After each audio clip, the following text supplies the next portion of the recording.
আসসালামু আলাইকুম, আশা করি সবাই ভালো আছো। আজকে আমরা বাংলাদেশের মুক্তিযুদ্ধ ইতিহাসের পঞ্চম লেকচারটি নিব। এর আগে বিগত আমরা 4টা লেকচার নিয়েছি। এরপর আমরা কিছুদিন গ্যাপ নিয়ে 2টা অধ্যায় নিয়েছিলাম। দেন আমরা আবার সাধারণ জ্ঞানে চলে আসলাম। কারণ সাধারণ জ্ঞান খুবই গুরুত্বপূর্ণ একটি টপিক, কারণ এখান থেকে তোমার 10টি মার্ক আসে অ্যাডমিশনে। আর আজকে কোন টপিক নিয়ে আলোচনা করব? আজকে আমরা খুবই গুরুত্বপূর্ণ একটি টপিক নিয়ে আলোচনা করব। টপিকটি হলো কি, মুজিবনগর সরকার। যদিও টপিকটি সহজ এবং সবার জানা, তারপরও আমরা আমরা কিন্তু সবকিছু পড়ানোর চেষ্টা করতেছি, সব A to Z। তাই আমরা কোনো টপিক বাদ দেওয়ার চেষ্টা করছি না, যেহেতু এটা ইম্পর্টেন্ট। অতএব আমরা এটা গুরুত্ব সহিত করানোর চেষ্টা করুন। তোমরা অবশ্যই গুরুত্ব সহিত পড়ার চেষ্টা করবো, কারণ ইম্পর্টেন্ট একটি টপিক। চলো আমরা কিছু টপিক দেখি যে বাংলাদেশের যে মেডিকেল বা ডেন্টাল বা ভার্সিটির জন্য কোন টপিকগুলো খুব গুরুত্বপূর্ণ। একটু লক্ষ্য করো, আমরা সবাই জানি ইংরেজি আর জিকেতে কত মার্ক? 15 আর 10, দ্যাট মিনস কি 25 মার্ক। ইংরেজিতে 15 আর জিকেতে 10, এটা সবাই আমাদের জানা। এদের মধ্যে জিকের মধ্যে সবচেয়ে গুরুত্বপূর্ণ কোন টপিক? বাংলাদেশের মুক্তিযুদ্ধ ইতিহাস, দ্যাট মিনস কি 1947 থেকে 1971 সাল। এখান থেকে মোস্ট প্রবাবলি 5টা থেকে 6টা কোশ্চেন আসে। দেন তোমার প্রাচীন আমল থেকে ব্রিটিশ আমল, দ্যাট মিনস থেকে ওই পাল আমল থেকে 1947 সাল পর্যন্ত, ব্রিটিশ সরকার যে 200 বছর শাসন করছে ওই পর্যন্ত একটা টপিক। এটা ততটা ইম্পর্টেন্ট না, একটা কোশ্চেন বা 2টা কোশ্চেন আসতে পারে, নাও আসার সম্ভাবনাই বেশি। দেন নদ নদীর সংবিধান, সাহিত্য, খেলাধুলা এবং ক্ষুদ্র নৃগোষ্ঠী। এদের মধ্যে সংবিধান, খেলাধুলা, ক্ষুদ্র নৃগোষ্ঠী হালকা পাতলা ইম্পর্টেন্ট আছে। নদ নদী, সাহিত্য একটু কঠিন হয়ে যায়, বাট পড়তে হবে। আর সাম্প্রতিক তোমার অতটা ইম্পর্টেন্ট না, বাট কিছু কমন জিনিস যেটা তোমার আগের সাথেই জড়িত, ওই সব জিনিসগুলাই আসে। তোমরা কে কে ক্লাসে জয়েন দিছে, জিনিসটা কে কোন জায়গা থেকে জয়েন দিছে, জিনিসটা একটু জানো আমাকে।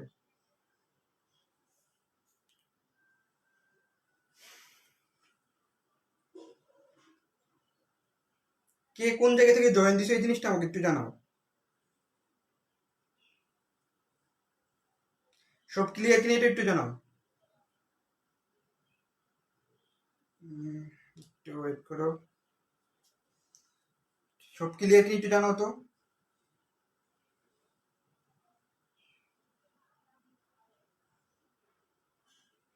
আমার এখানে একটু নেট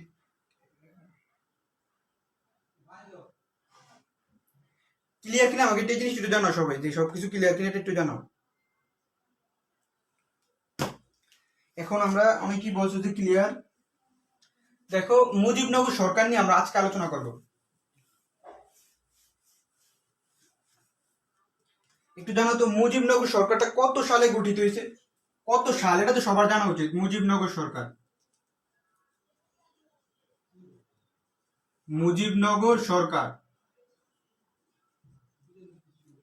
কত সালে এটা গঠিত হয়েছে, এই প্রশ্নও আসছে। কত সাল? 1971 সাল। কত? 1971 সালে কি মুজিবনগর সরকার তোমার এটা প্রথম গঠিত হয়। এই 1971 সালের কত তারিখ? 1971 সালের 10ই এপ্রিল। 1971 সালের কত তারিখ? 10ই এপ্রিল মুজিবনগর সরকারটা প্রথম গঠিত হয়। কত তারিখ? এটা খুব ইম্পর্টেন্ট। 10 এপ্রিল প্রথম গঠিত হয়। এটা হচ্ছে কি গঠিত। আরেকটা জিনিস কেউ জানলে আমাকে এটা জানাতো, কত তারিখ শপথ গ্রহণ করে মুজিবনগর সরকার? 17ই এপ্রিল। 17ই এপ্রিল।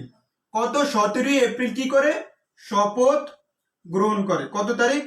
17ই এপ্রিল কি করে শপথ গ্রহণ করে?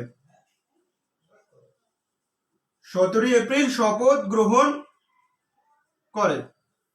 এটা বহুবার আসছে, ম্যাটেও আসছে কয়েকবার, ডিউতে আসছে, এটাও আসছে। 17 এপ্রিল কি মুজিবনগর সরকার শপথ গ্রহণ করে। এই মুজিবনগর সরকারের মোট উপদেষ্টা কমিটির সদস্য কতজন ছিল? সদস্য ছিল তোমার 6 জন। সদস্য এক এক জায়গায় এক এক রকম লেখা, কিন্তু 6 জন পাবা। সদস্য কতজন ছিল? 6 জন। দাঁড়াও একটু ক্লিয়ার বলছো নাকি? মুজিবনগর সরকার কত তারিখে গঠিত? 10ই এপ্রিল 1971 সালে। শপথ গ্রহণ করে 17ই এপ্রিল। আর এদের সদস্য ছিল কতজন? 6 জন। এখন এই শপথ গ্রহণ করে না, এই শপথটা কে পরিচালনা করে আমাকে একটু জানাও তো। শপথ পরিচালনা করে, এই শপথ পরিচালনা করে কে? মুজিবনগর সরকারের যে শপথটা হয়, শপথটা কে পরিচালনা করে একটু জানাও তো। এটা পরিচালনা করে আব্দুল মান্নান। কে? আব্দুল হান্নান না, কিন্তু হান্নান কিন্তু অন্য জায়গায়, আব্দুল মান্নান, আব্দুল মান্নান শপথ গ্রহণ অনুষ্ঠানটা পরিচালনা করে। আর শপথ পাঠ করায় কি একটু বলো তো, শপথ পাঠ করায় কে? একটু জানো তো শপথটা পাঠ করায় কে?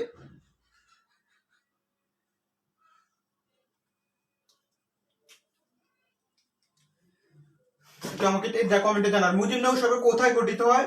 আগরতলায়। আগরতলার কোথায়? আগরতলাটা বাংলাদেশের কোথায় অবস্থিত জানো তো?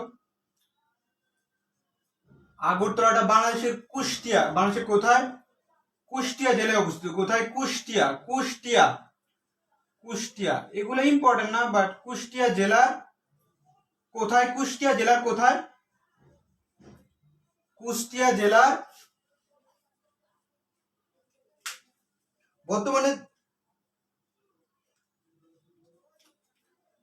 মেহেরপুর। মেহেরপুর, মেহেরপুর কুষ্টিয়া জেলার মেহেরপুর এর, মেহেরপুরের কোথায়? মেহেরপুর ছিল একটা তোমার ওই সময় মেহেরপুর ছিল একটা মহকুমা। মেহেরপুরের কোথায়? ববের পাড়া। ববের পাড়া গ্রামে। মেহেরপুরের কোথায়? ববের পাড়া গ্রামে কি হয়? মুজিবনগর সরকারটা গঠিত। দেখো সাইকেলটা দেখো, মুজিবনগর সরকার আগরতলায় গঠিত হয়।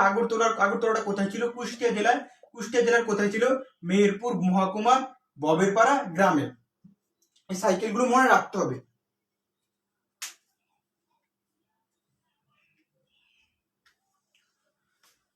এই যে 17 এপ্রিল আছে না, এই 17 এপ্রিলকে কি বলে জানো? এই 17 এপ্রিলকে বলে তোমার মুজিবনগর দিবস। মুজিব, এটা খুব ইম্পর্টেন্ট, মুজিবনগর দিবস। মুজিবনগর দিবস। মুজিবনগর দিবস কত তারিখ? 17 এপ্রিল। 17 এপ্রিল। মুজিবনগর দিবস কত তারিখ? 17 এপ্রিল। এই তো মুজিবনগর থেকে এইটুক আমাদের জাস্ট তোমাকে জানতে হবে।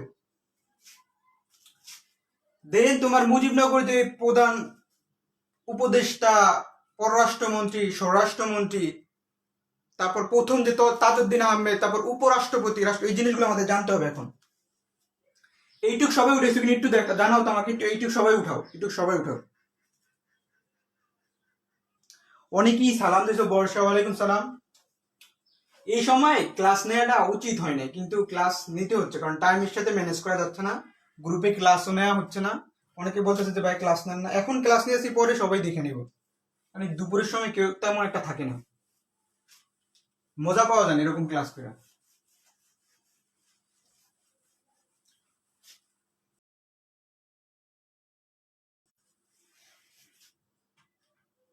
দেন মুজিবনগর সরকার রাষ্ট্রপতি কে ছিল একটু বলো তো? রাষ্ট্রপতি, রাষ্ট্রপতি, রাষ্ট্রপতি আর উপরাষ্ট্রপতি দুইটাকে আমরা একটা প্রশ্নের ভিতরে রাখবো। উপরাষ্ট্রপতি,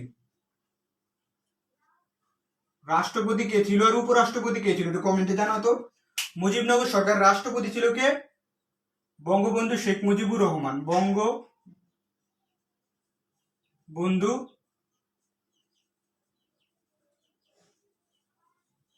শেখ মুজিবুর রহমান। উপরাষ্ট্রপতি কে ছিল? বঙ্গবন্ধুর অ্যাবসেন্টে, অ্যাবসেন্টে রাষ্ট্রপতির দায়িত্বটা পালন করে কি? এই বঙ্গবন্ধুর অ্যাবসেন্ট ছিল, তখন কি বঙ্গবন্ধুর অ্যাবসেন্টে কে রাষ্ট্রপতির দায়িত্ব পালন করে? সৈয়দ নজরুল ইসলাম। এগুলো সবার জানা উচিত, সবার জানা উচিত। সৈয়দ নজরুল, এগুলো কেউ ক্লাস নেয় না, বই দেখে পড়তে বলে। আমি মনে করি ক্লাস নিলে শুনতে শুনতে আরো ভালো মনে থাকে। সৈয়দ নজরুল ইসলাম। সৈয়দ নজরুল ইসলাম কি ছিল? উপরাষ্ট্রপতি। প্রত্যেকটা লাইন থেকে প্রশ্ন আসছে। দেন আমরা এটা একটা কোশ্চেন, এই দুইটা রাষ্ট্রপতি আর উপরাষ্ট্রপতির একটা কোশ্চেন, স্টেপ 1। দেন আমরা স্টেপ 2 পড়ব। দেন নেক্সট 1 নম্বরে কি দিব আমরা? প্রধানমন্ত্রী। প্রধানমন্ত্রী, দ্যাট মিনস মন্ত্রীদের ক্রাইটেরিয়া। প্রধানমন্ত্রী, প্রধানমন্ত্রী কে ছিল বলো তো? মুজিবনগর সরকারের প্রধানমন্ত্রীটা কে ছিল? প্রধানমন্ত্রী ছিল তাজউদ্দিন আহমেদ। তাজউদ্দিন আহমেদ। তাজউদ্দিন আহমেদ। প্রধানমন্ত্রী কে ছিল? তাজউদ্দিন আহমেদ। প্রধানমন্ত্রী কে ছিল? তাজউদ্দিন আহমেদ। তিনি কি করছে? তিনি বাংলাদেশের সর্বপ্রথম বাজেট ঘোষণা করছে। বাংলাদেশের যে বিভিন্ন মন্ত্রী বাজেট ঘোষণা করেন না, তাদের মধ্যে তিনি প্রথম বাজেট ঘোষণা করেন। তিনি প্রথম বাজেট ঘোষণা করেন। বাজেট ঘোষণা করেন। বাজেট ঘোষণা করেন কে? তাজউদ্দিন আহমেদ। তিনি মুজিবনগর সরকারের প্রধানমন্ত্রী ছিলেন। এখন তিনজন মন্ত্রী, এইটা একটা প্রশ্ন। এইটা হচ্ছে তোমার স্টেপ 2। এইটা স্টেপ 2। স্টেপ 3 তে আমরা কি কি মনে রাখবো একটু লক্ষ্য করো, না হলে পেজ লাগে। আমরা একটু পেজ ছাড়ানোর জন্য এরকম স্টেপ স্টেপ করে মনে রাখবো। দিনা শুধু তোমার অর্থমন্ত্রী, মোট কথা আরো অনেক কিছু আছে। মোট অর্থমন্ত্রী কে ছিল? কমেন্টে জানো তো, এগুলো সবাই জানো আমার জানা মতো। অর্থমন্ত্রী কে ছিল? অর্থমন্ত্রী কে ছিল? পররাষ্ট্র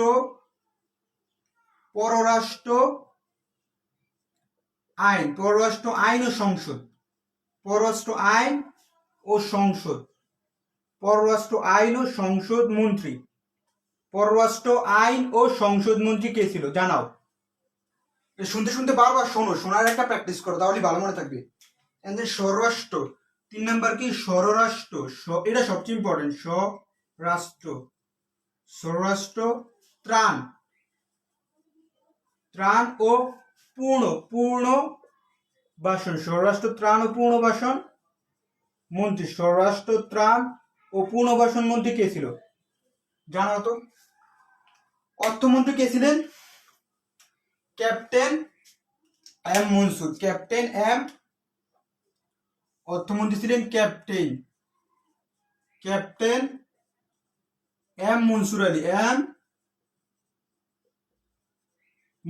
গতকালকে একজন মারা গেছে, যে তোমার ফ্লাইট লেফটেন্যান্ট, ইন্ডিয়ার নাগপুরে, বাংলাদেশের। এটা মনে রেখো, কত তারিখ মারা গেছে তার নাম মনে রেখো, নৌশাদ। ক্যাপ্টেন এম মনসুর আলী কি ছিল? অর্থমন্ত্রী মুজিবনগর সরকারের। এন্ড পররাষ্ট্র আইন ও সংসদ মন্ত্রী কে ছিল? পররাষ্ট্র আইন ও সংসদ মন্ত্রী ছিল খন্দকার মোস্তাক আহমেদ। কি? খন্দকার মোস্তাক আহমেদ। খন্দকার মোস্তাক আহমেদ। তিনি কি ছিলেন? তিনি ছিলেন পররাষ্ট্র, মাইন্ড ইট, পররাষ্ট্র আইন এই দুইটা মনে রাখবা। আর অর্থমন্ত্রী কে ছিল? ক্যাপ্টেন এম মনসুর ছিল অর্থমন্ত্রী। স্বরাষ্ট্র ত্রাণ ও পুনর্বাসন মন্ত্রী কে ছিলেন?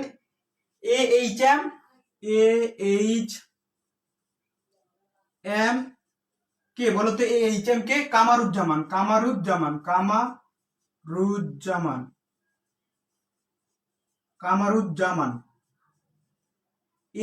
এম কামারুজ্জামান। শোনো, বারবার শোনো। এম কামারুজ্জামান কে ছিল? কারণ এগুলো পড়ার পরে ভুলে যায়। স্বরাষ্ট্র ত্রাণ পুনর্বাসন মানে কি? তিনি স্বরাষ্ট্রমন্ত্রী ছিলেন তো ছিলেনই, তারপর যে বিভিন্ন বন্যা দুর্যোগ হয় তখন যে ত্রাণ দেয়, ত্রাণ মন্ত্রী ছিলেন। তারপর যে পুনর্বাসন হয় না, তোমার বিভিন্ন নদীর পাড়ে ঘর বাড়িগুলো ভেঙে যায়, তখন কি এই মন্ত্রীরা বিভিন্ন ত্রাণ দিয়ে কি করে? পুনর্বাসন করে। তাহলে তিনি কে ছিলেন? মুজিবনগর সরকারের কামারুজ্জামান। H M Kamaruzzaman. এবং পররাষ্ট্র মানে পরের রাষ্ট্রের সাথে যেরকম সম্পর্ক গঠন করে দেন। আইনমন্ত্রী, যে সংসদটা গঠিত হয় না, সংসদ মন্ত্রী কে ছিলেন? খন্দকার মোস্তাক ছিলেন, মোস্তাক আহমেদ। অর্থমন্ত্রী কে ছিলেন? মনসুর আলী। দেন প্রধানমন্ত্রী, এইটা কি? প্রধানমন্ত্রী ছিলেন তাজউদ্দিন আহমেদ। তিনি কি বাংলাদেশের প্রথম বাজেট ঘোষণা করেন? মনে রাখবো, প্রথম বাজেট ঘোষণা করেন কে? তাজউদ্দিন আহমেদ। তিনি কি ছিলেন? মুজিবনগর সরকারের প্রধানমন্ত্রী ছিলেন। এইটা হলো তোমার স্টেপ 3। তা তুমি স্টেপ পেলা কয়টা? 3টা। এই যে মন্ত্রীদের, মোট কথা মুজিবনগর সরকার যে গঠিত হয়েছে 6 জন দ্বারা, 1 2 3 4 5 6, দেখছো? এই 6 জন দ্বারা কি মুজিবনগর সরকারটা গঠিত হয়েছে। মুজিবনগর সরকার সদস্য কতজন ছিল? 6 জন ছিল। এই প্রথম স্টেপে কি? রাষ্ট্রপতি, উপরাষ্ট্রপতি। নেক্সট স্টেপে কি? শুধু একজন, কি? প্রধানমন্ত্রী তাজউদ্দিন আহমেদ, তিনি প্রথম বাজেট ঘোষণা করেন। থার্ড স্টেপ কি? মন্ত্রী 3 জন, অর্থমন্ত্রী মনসুর আলী, পররাষ্ট্র আইন সংসদ মন্ত্রী মোস্তাক আহমেদ, স্বরাষ্ট্র ত্রাণ ও পুনর্বাসন বারবার শুনবা, কি? Kamaruzzaman, H M Kamaruzzaman.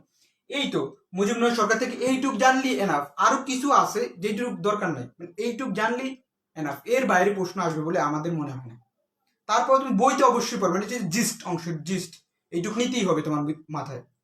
আশা করি এইটুক আজকের ক্লাস এরকম শর্ট শর্ট নোটে ক্লাস হবে, বিশেষ করে এই জিকের উপর। বড় লেকচার নিলে জিকে তোমার নেয়ার ক্ষমতাটা থাকে না, নিতেও ভালো লাগে না, বোরিং লাগে সবার কাছে। আজকের মতো এই পর্যন্তই, সবাই ভালো থাকবা।